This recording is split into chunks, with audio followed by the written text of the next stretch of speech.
नमस्कार, मैं अनूप श्रीवास्तव एक काला सच आपके सामने लेकर आया हूँ कानून का। जो कानून में सुप्रीम कोर्ट और हाई कोर्ट के आदेश भी उसके बारे में है और एक तरह से मेरी वकालत 16-17 साल की वकालत हो चुकी है और मैंने इसको अपने व्यक्तिगत अनुभव से जाना है कि ये कानून का काला सच है। मैं इसके बारे में आपको बताता हूँ। हाई कोर्ट और सुप्रीम कोर्ट के करीबन 3-4 साल से आदेश आ रहे हैं। इसे सुनने में बराबर आता है, पेपर में भी आता है, रूलिंग भी आ रही हैं, कई आई हुई हैं, परंतु धारा 125 भरण पोषण अधिनियम के अंतर्गत महिलाओं को भरण पोषण का प्रावधान है,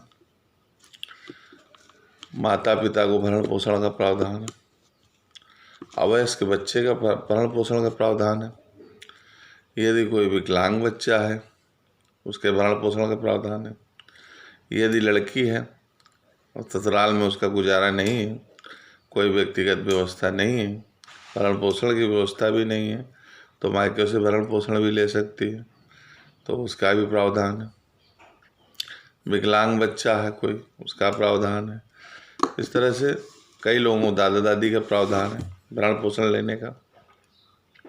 महिला यदि सक्षम है, सरकारी नौकरी करती है या अच्छा उसका बिजनेस है या ITR वगैरह पेड करती है और पति से ज़्यादा सक्षम है और हर तरह से पारिवारिक स्थिति उसकी सुदृढ़ भी है, तो और पति से अलग रह रही है, मायके में रह रही है और उसकी स्थिति बेटर है, आदमी से बेटर है, उसके सारे प्रमाण न्यायालय को उपलब्ध हैं, तो वो मेंटेनेंस नहीं ले सकती। परंतु पति का जो प्रावधान दिया गया है कि पति जो है अक्षम होने पर अपनी पत्नी से मेंटेनेंस ले सकता है। तो जैसे पति गरीब है और पत्नी अच्छा पैसा कमाती है, सरकारी नौकरी में है या कहीं से उसकी बहुत अच्छी अर्निंग है और उसके प्रमाण भी मिल जाते हैं, उसके बावजूद न्यायालय में मुकदमा दाखिल किया जाता है कि मैं अपनी पत्नी से भरण पोषण लेना चाहता हूँ, तो इस चीज़ में हाई कोर्ट, सुप्रीम कोर्ट ने कहा है कि पति चाहे तो पत्नी से भरण पोषण ले सकता है, कमज़ोर होने पे ले सकता है।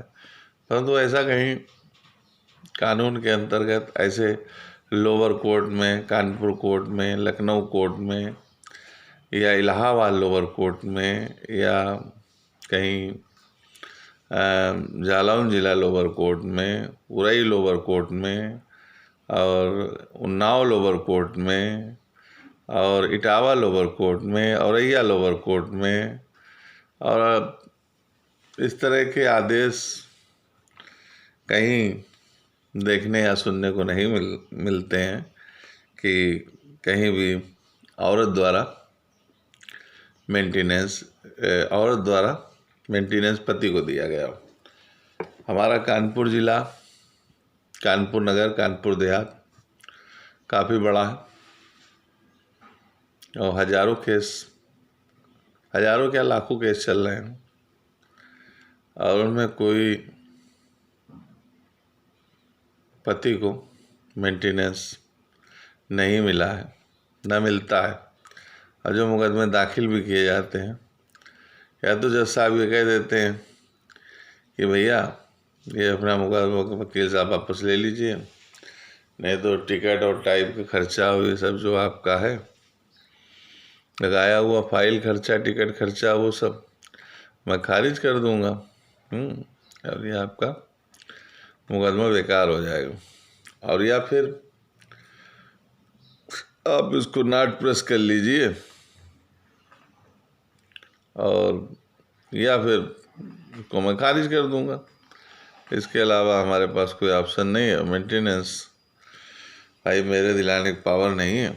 अब आप हाई कोर्ट और सुप्रीम कोर्ट से मेंटेनेंस लेना चाहते हैं तो मैं खारिज करे दे रहा हूँ, आप इसकी सर्टिफाइड निकलवा लीजिए, आप हाई कोर्ट जाइए, वहाँ जाइए, मेंटेनेंस आप ले लीजिए। मेरे बस का नहीं है। मैं जो है उस पर ज़्यादा ऊंचाई पे नहीं जाना चाहता हूँ, मैं ऊंची सीढ़ी नहीं चढ़ना चाहता हूँ। और आपको ऐसा लगता है कि आपको मेंटेनेंस औरत दे देगी तो आप हाई कोर्ट जाइए, सुप्रीम कोर्ट जाइए, खूब औरत से मेंटेनेंस लीजिए। हमें कोई मतलब नहीं भाई, हम थोड़ी ना आपके उसमें व्यवधान कर रहे हैं। आप लीजिए भाई, आपका अधिकार अगर है। अब हाई कोर्ट सुप्रीम कोर्ट ने भैया हमें नहीं चढ़ना है लिफ्ट टिफ्ट में, और ना हमें लिप्टिस के पेड़ पे चढ़ना है, ये आप जैसा जो समझा वैसा वकील साहब कर लें। तो वकील साहब खुद ही हार के जग मार के, जब भाई आदेश उन्हीं को करना है पारिवारिक न्यायालय के पीठासीन अधिकारी को, पीठासीन अधिकारी ये कह रहा है कि नहीं भैया वो हम पुरुष को मेंटेनेंस नहीं दिलवा सकते, तो बस बात ही ख़त्म हो जाती है। अब उसमें ऐसा कुछ बचता ही नहीं है। अब खारिज करवाओ, हाई कोर्ट लड़ो, वो लड़ो, सुप्रीम कोर्ट जाओ, अब वहाँ से हो जाए तो हो जाए, नहीं तो जितना तो मेंटेनेंस नहीं लोगे उससे ज़्यादा खर्चा कर दोगे। तो इसलिए ये धारा 125 का कि पुरुष को महिला द्वारा मेंटेनेंस खर्चा गरीब होने पर मिलेगा, ये धारणा गलत और एक ये काला सच भी है जो कि आम आदमियों में ये फैला हुआ है नहीं वो मेरी पत्नी जो है कमाती है, सरकारी नौकरी में है, तो वो मुझसे क्या मेंटेनेंस लेगी, मैं उससे ले लूँगा मेंटेनेंस है। तो ये धारणा गलत है। और कईयों तो औरतें सरकारी नौकरी होते हुए भी मेंटेनेंस बनवा लेती हैं, और सरकारों द्वारा और जो है और हाई कोर्ट और सुप्रीम कोर्ट द्वारा कुछ मान्यताएं भी, स्पेशलिटी भी रखी जा रही हैं कि 5,000 से कम मेंटेनेंस नहीं होना चाहिए, नहीं होना चाहिए, और इतना ज़्यादा मेंटेनेंस बांधना चाहिए, और बच्चों का इतना बांधना चाहिए। तो कुछ बाध्यताएं ऐसी हो जाएंगी जो कि ये लोअर कोर्ट के जजेस वगैरह जो है वो चाहेंगे कि किसी को, कोई गरीब व्यक्ति है और औरत को कम मेंटेनेंस बांध देने मर जाएगा पुरुष, तो उस पर भी जो है कोर्टें नहीं कर पाएंगे। कोर्टों की जब क्षमता ही नहीं रहेगी, जब वहाँ से एक फिक्सेशन बना दिया जाएगा कि नहीं इतना आपको बांधना ही बांधना कम से कम, तो उतना ही ज़्यादा होगा। और पति कोई गरीब होगा, पुताई वाला होगा, ठेला वाला होगा, साइकिल बनाता होगा, राजमिस्त्री होगा, लेबर होगा, या कोई निम्न कैटेगरी का कोई व्यवसाय करता होगा, तो उसके लिए उतना ही मरना हो जाएगा। तो कुल मिला के ये काले सच की जानकारी हमने आपको दी कि कुछ कानून में कुछ काले सच भी हैं। जैसे थाने में किसी महिला के खिलाफ आप कोई आरोप लगाने जाएं कि उसने मारा मुझको, उसने मेरे साथ छेड़छाड़ की, अगर पुरुष जाता है थाने में कि साहब महिला ने मेरे साथ छेड़छाड़ की, या महिला ने मुझे मारा, या महिला हमारे यार सेक्सुअल रिलेशन बनाना चाहती है, दबाव बना रही है, या हमको परेशान कर रही है, या कुछ इस तरह की गतिविधियों की आपको भी शिकायत करते हैं जाके ना, तो पुलिस द्वारा कोई एक्शन ही नहीं लिया जाता उस पर, और हंस के बात को टाल दी जाती है कि और महिला अगर किस तरह की कोई शिकायत आपकी थाने या अन्य जगह कर दे तो आपकी तत्काल कार्रवाई हो जाती है, भी एक काला सच है तो वो झूठी शिकायत कर दे तो भी आपके ऊपर एक्शन हो जाएगा। तो महिलाओं का स्थान समाज में प्रमुख है और रहना भी चाहिए, क्योंकि ऐसा है ना कि महिलाओं के साथ शोषण, अत्याचार ये सब शुरू से ज़्यादा होते आए हैं। अब समाज विकसित हो गया है, अब ये थोड़ा सा दकियानुसी चीज़ें लगती हैं कि समाज विकसित हो गया है, पढ़े लिखे लोग हो गए, अब ऐसी हरकतें उल जलूल की कम होती हैं महिलाओं के साथ में। परंतु समाज उस तरह का रहा इसलिए वैसा कानून बना। अब कुछ लोग उसका दुरुपयोग भी करते हैं, अब सदुपयोग तो होना ही चाहिए, हम भी उसकी उसमें पक्षधर हैं कि वो लोग बात कहते भी हैं ये बात, महिला निंदा ना कर, महिला नर की खान, महिला से नर होत है ध्रुव पहलाद समान।